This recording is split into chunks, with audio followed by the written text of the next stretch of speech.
Si vous nous rejoignez, bonsoir à tous et bienvenue dans cette édition du 25 février 2022. Je le disais à l'instant, la Fédération des organisations de résistance civile de Gao, Force Gao, a projeté à Bamako son film intitulé « Bonnes pratiques et engagement des jeunes de la Force G et leur impact positif sur la sécurité à Gao ».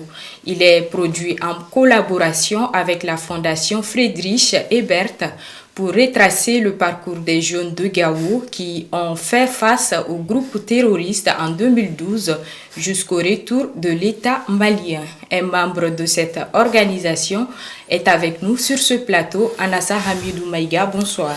Et bonsoir madame. Bienvenue sur ce plateau. Merci.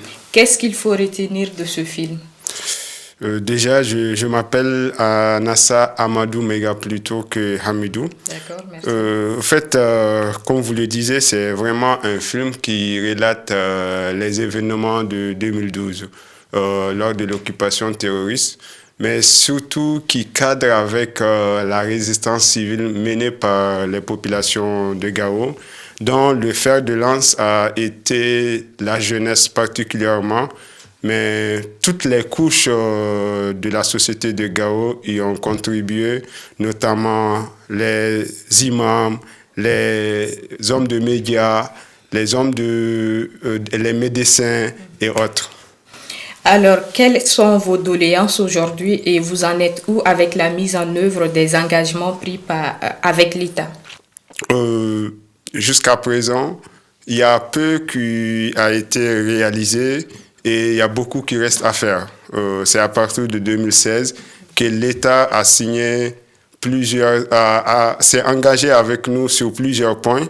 Mais jusqu'à aujourd'hui, il y a peu de choses qui ont été réalisées et il y a beaucoup qui reste à faire aujourd'hui. Donc nos doléances restent.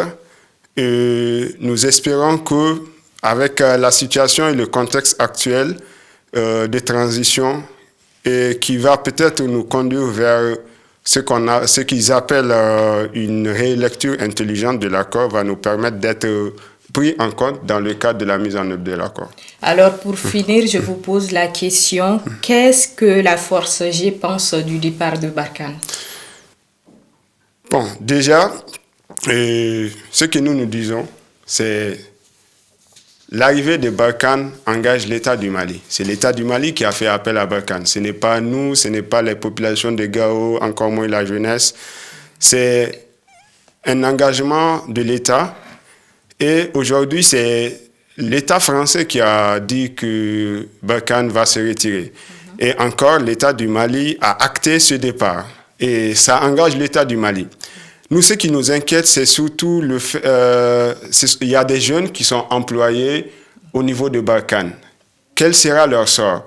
Il y a des entreprises qui ne sont pas que des entreprises locales. Il y a des gens qui sont venus de partout du Mali pour être employés à travers la prestation de certains services à partir de Gao. Et cela crée un certain dynamisme économique qui, peut-être si Barkhane se retire, va laisser un vide. Comment l'État envisage-t-il de combler ces vides-là? Sinon, le départ engage l'État du Mali et l'État français. Okay. Nous, pour le moment, nous allons assister et voir comment ça va se passer. Mais une chose est sûre, le sort de ces jeunes qui dépend actuellement du travail qu'ils ont au niveau de Barkhane, nous inquiète et inquiète toute la population de Gao. D'accord. Okay. Merci, M. Maïga. Merci à vous. Ce fut un plaisir de vous avoir avec nous.